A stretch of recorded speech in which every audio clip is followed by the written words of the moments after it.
Depuis 2003, un projet d'accueil individualisé doit être mis en place dans les établissements pour adapter la scolarité des enfants allergiques.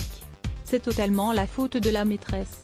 Le père de Jadin, un petit garçon de 6 ans mort jeudi 29 mars, après avoir mangé 3 crêpes, lors du carnaval de son école à Lima, Rhône, ne décolère pas. Lors de la fête, le personnel a proposé des crêpes aux élèves, y compris à son fils, allergique aux produits lactés. L'autopsie a montré que l'enfant est mort d'un choc anaphylactique, une réaction allergique immédiate.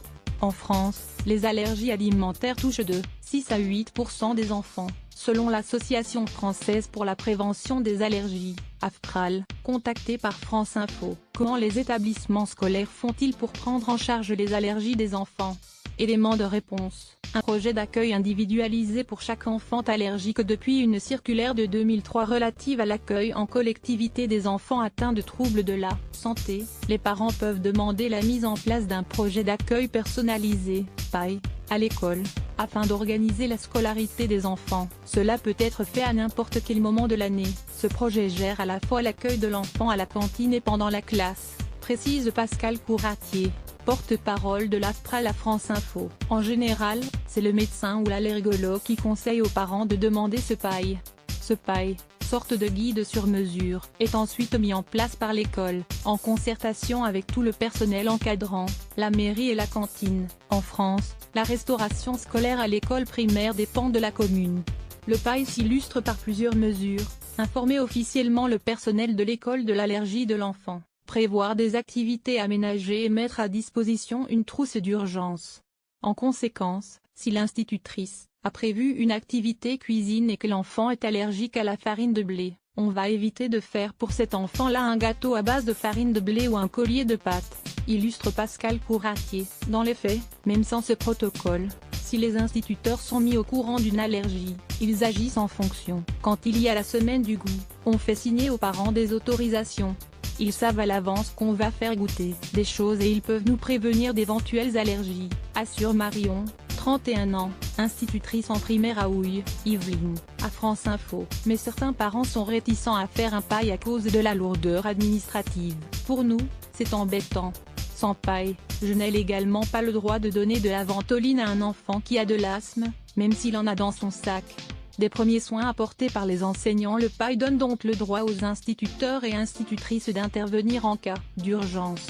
Si un enfant fait un malaise, respire mal, l'enseignant peut utiliser le matériel de la trousse de secours, comme une seringue d'adrénaline ou un médicament.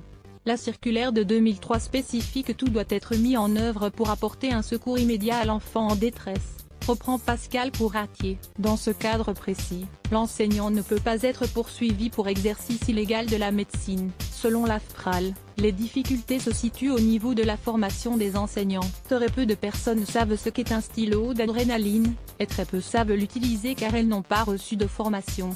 Au cours de leurs études, les enseignants sont pourtant amenés à suivre une formation de premier secours, mais la plupart du temps, ce sont les parents d'élèves qui nous montrent comment utiliser le matériel ou donner les médicaments aux enfants. À de même Marion, un repas de substitution ou un panier repas préparé par les parents de scène générale, l'allergologue ou le médecin traitant précise, dans le PAI, si l'enfant peut manger à la cantine, s'il doit l'éviter ou si le menu doit être adapté, en fonction de la gravité des allergies et de ses moyens. Les écoles vont s'adapter, reprend Pascal Couratier. Si un enfant est allergique aux crevettes, le jour de la paella on lui servira autre chose. Si l'allergie est plus difficile à gérer, comme le lait ou le blé, les parents peuvent apporter un panier repas pour l'enfant, note la porte-parole. Certaines cantines optent parfois pour cette dernière solution. Parfois le personnel de cantine ne connaît pas bien ce que contiennent les plats, alors c'est moins risqué comme ça, note Marion. Pour simplifier ces mesures, l'AFPRAL insiste pour que la différence entre allergie et intolérance soit faite. Ça est primordial pour que les responsables fassent les bons choix. Un enfant allergique au lait ou au blé peut mourir s'il consomme des produits qui en contiennent. Une intolérance provoque des gènes mais pas la mort.